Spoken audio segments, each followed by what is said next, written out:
Buenas tardes. Bueno, vamos a dar comienzo al desarrollo de la primera parte del tema de hoy, que es nociones de derecho. Sabemos que para el desarrollo armónico de la vida en el conjunto social se requiere que exista un orden de convivencia. Para que el hombre pueda exigir de otros una conducta y cumplir a su vez determinadas obligaciones, es preciso que exista un conjunto de normas establecidas en virtud de las cuales, dado que surja un hecho, tener la posibilidad de reclamar o quedar sujeto a el reclamo de un tercero. Las reglas o normas jurídicas son aquellas que cuentan, obviamente, con el poder del Estado para su cumplimiento. ¿Qué es entonces derecho? Es el conjunto de reglas de conducta obligatorias establecidas por el Estado y respaldadas por su poder. Las normas jurídicas ordenan las relaciones que existen entre los hombres con la finalidad de obtener el bien común, y las principales valoraciones de esas reglas son la justicia y el orden. El conjunto de todas las normas vigentes en un país es lo que se denomina derecho positivo de ese país. Dentro del derecho positivo encontramos el derecho público y el derecho privado. Veamos un pequeño cuadro para visualizar mejor esta diferenciación. Derecho positivo, como decíamos, el conjunto de todas las normas que tiene un país, está constituido por el derecho público y el derecho privado.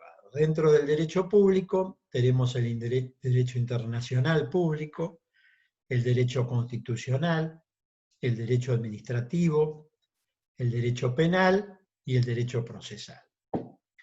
Dentro del derecho privado encontramos también un derecho internacional, pero en este caso un derecho internacional privado, el derecho civil, el derecho comercial, el derecho del trabajo, de la minería, el derecho rural, el derecho industrial, el derecho ambiental y el derecho aeronáutico. El derecho internacional público contempla la relación de los diferentes estados entre sí. Es, a diferencia del derecho internacional privado, que contempla las relaciones entre particulares de diferentes estados. Es decir, esa sería la diferencia.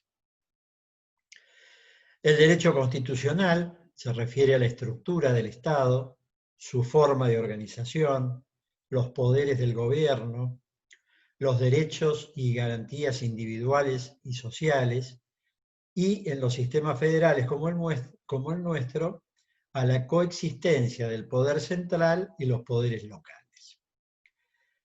El derecho administrativo, que trata la regulación jurídica de la actividad del Estado, es decir, de la actividad pública. El derecho penal determina los delitos y la aplicación de las penas que correspondan a esos delitos. El derecho procesal, que trata la organización de los tribunales, del estudio de las acciones ante la justicia y la actuación del juez y de las partes en los procesos. El derecho internacional privado, como dije anteriormente, es una rama del derecho que analiza las relaciones jurídicas internacionales, ya sea entre privados o donde exista un interés privado.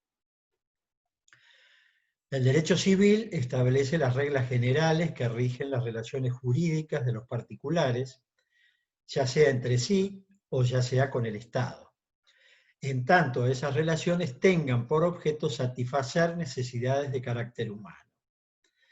Considera al hombre en su calidad de tal, reglamenta la familia, las obligaciones y los contratos, la propiedad y además derechos reales y el derecho de sucesión.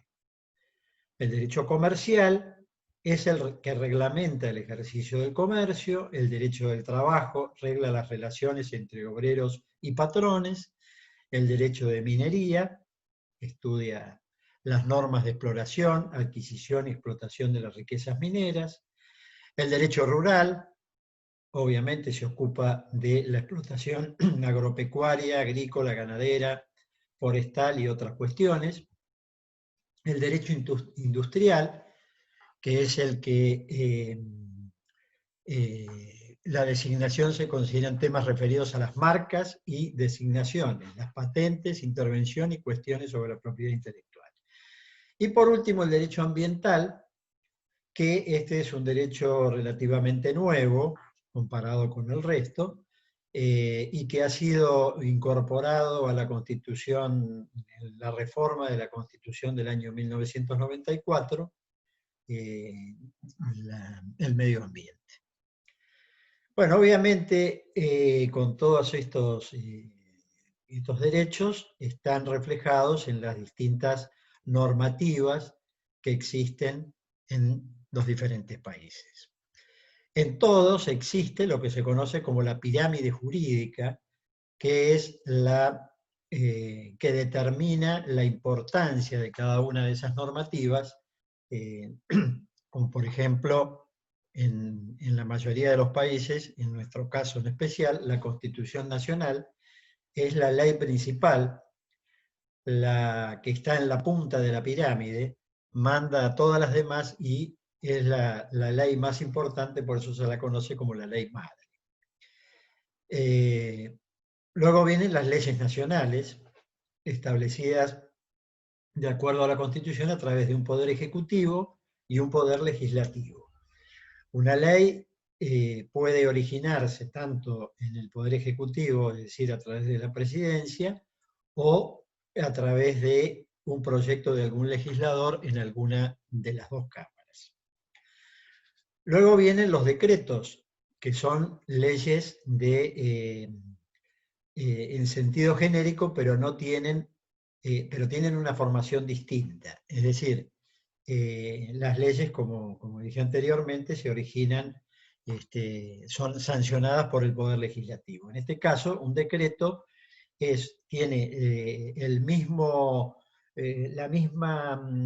peso que una ley, pero está elaborada por el Poder Ejecutivo y refrendada por el presidente y refrendada por alguno de sus ministros. Los decretos pueden ser, por ejemplo, decretos reglamentarios, que ustedes habrán escuchado más de una vez, que lo que hacen es ampliar en algún aspecto lo que decía una ley para poder tener mejor aplicación. Es decir, sobre todo en leyes donde existen muchas cuestiones técnicas, es necesario que haya un decreto reglamentario para determinar bien los temas más pequeños. Los decretos propiamente dicho, que son emitidos por el Ejecutivo, pero tienen capacidad de legislar propia. Por ejemplo, uno de estos decretos, que también habrán escuchado alguna vez, es los decretos de necesidad y urgencia, los famosos DNU.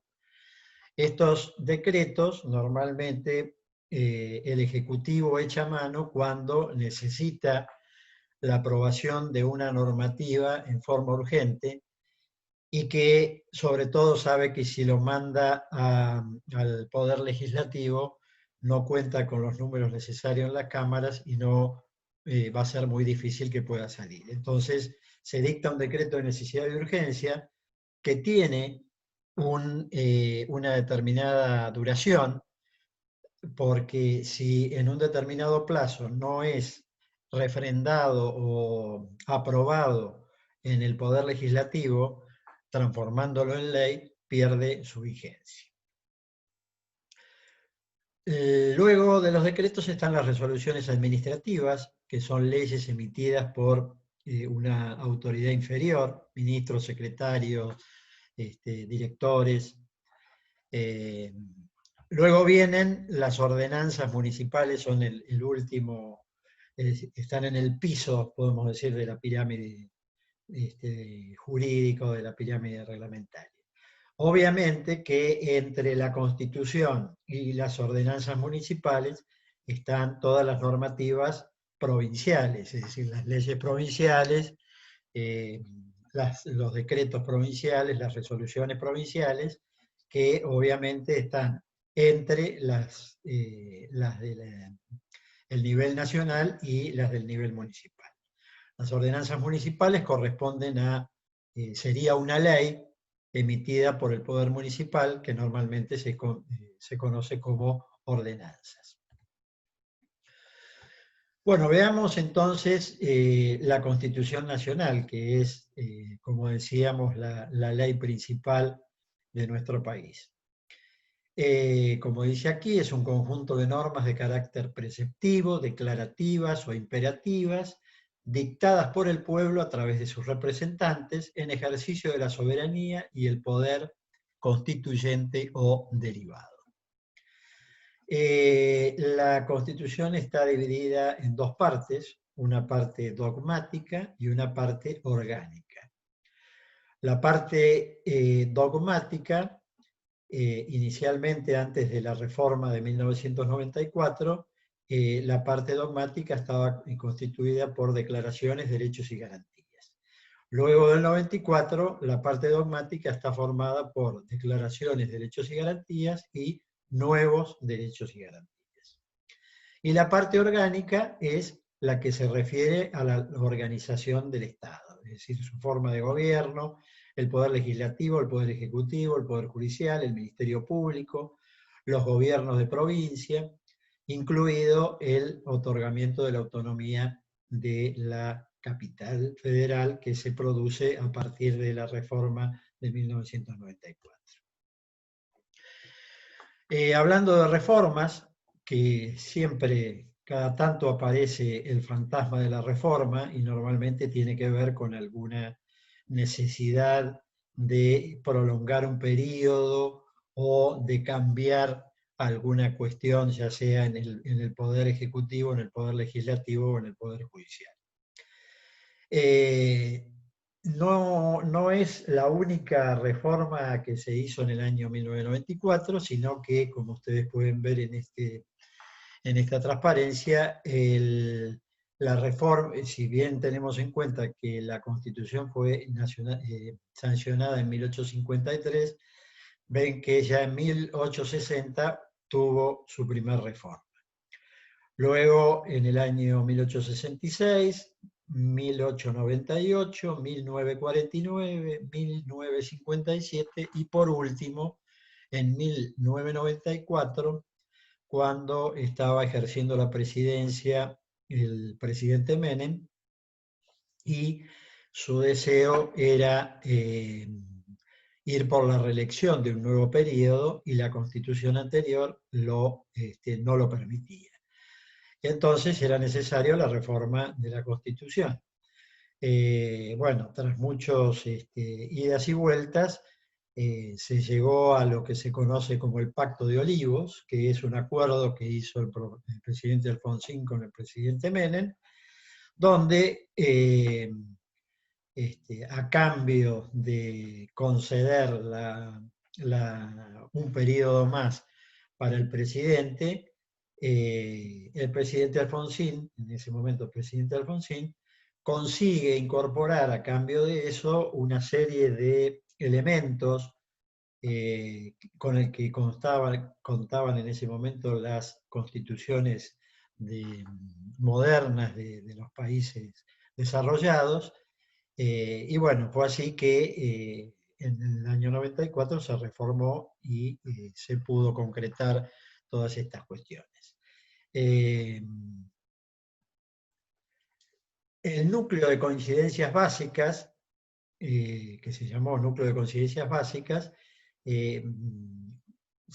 consistía en la reelección del presidente por un periodo más, que era lo que lo que pretendía el presidente Menem, y luego la incorporación o la creación de la figura del jefe de gabinete, la incorporación del tercer senador por la minoría, la creación del Consejo de la Magistratura, la regulación de los decretos de necesidad y urgencia y la creación del Ministerio Público. Todas estas son esas cosas que le decía que el presidente Alfonsín en su momento entendió que la reforma debía incorporar y que eran sumamente más importantes que la reelección de un nuevo periodo para un presidente. Bueno, creo que hemos llegado a la primera parte. Tomamos un descanso y seguimos desarrollando la otra parte.